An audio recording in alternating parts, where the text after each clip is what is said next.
President Trump says the United States is moving 2 nuclear submarines closer to Russia in a response to what he calls provocative statements by their former president, Dmitry Medvedev. Here now on the rising threat level, retired 4-star general and Fox News senior strategic analyst Jack Keane. General, welcome. Delighted to be here. So it is not often that we speak about the movement of our nuclear subs. How significant of a threat is this, or a warning is this to Russia? Yeah, well, I think you got to look at it in the context of what does Russia do here? I mean, Putin and Medvedev, who's his vice chairman, deputy for the Security Council, and he was a stand-in president for Putin back from 2008 to 2012, all during the entire length of this war. Now in the 42 months of the war, periodically, the both of them have threatened and intimidated the use of nuclear weapons, and that has had quite an effect on the Biden administration. They slowed down much-needed weapons that the Ukrainians were asking for, offensive weapons, long-range, the tanks, the F-16s. By the way, the Europeans got onto this and saw it as a hollow threat, and they forced the deployment of those weapon systems by the United States because they were wanting to provide them themselves. President Trump sees through this. This is less about military escalation, and it's more about him messaging to them is, look it, you're not going to intimidate me and coerce me with this provocative language.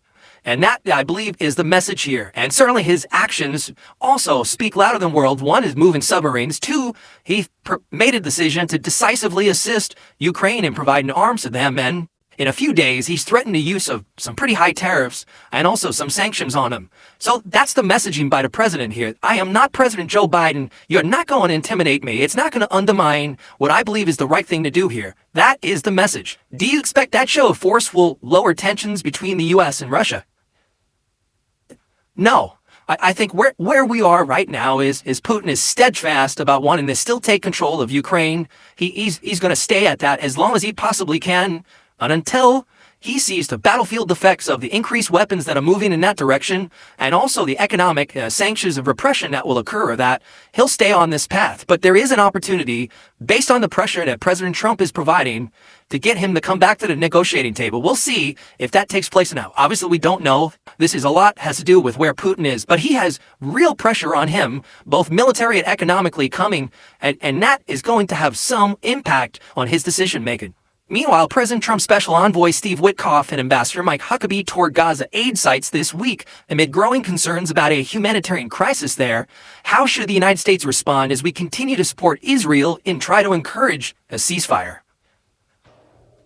Well, certainly I think the humanitarian crisis can get resolved. It's a matter of getting the distribution and the quantity and the consistency that is needed there, and I believe that will get resolved in a short order.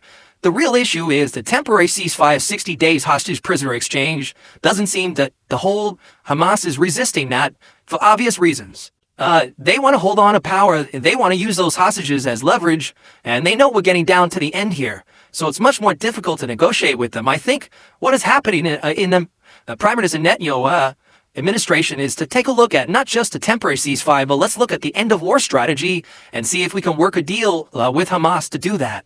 Offer them the leadership, freedom and exile, disarm, and do a complete exchange of alive and deceased hostages for X numbers of detainees and prisoners, and then move the troops away from Gaza itself to the periphery. That I believe is what is being discussed right now, and it's still going to be challenging, Mike. Let's face it here. Hamas took these casualties at the end of the day to guarantee their own survival. So that is clearly what is the elephant in the room here. But I do think going to the much larger strategy, end of war strategy, may be a better option. We'll see what comes of it. Fox News Senior Strategic Analyst General Jack Keane, thank you very much for your time and your analysis today, sir. I'm Steve Doocy. I'm Brian Kilmeade, and I mean Flair Hart. And click here to subscribe to the Fox News YouTube page to catch our hottest interviews on most compelling analysis.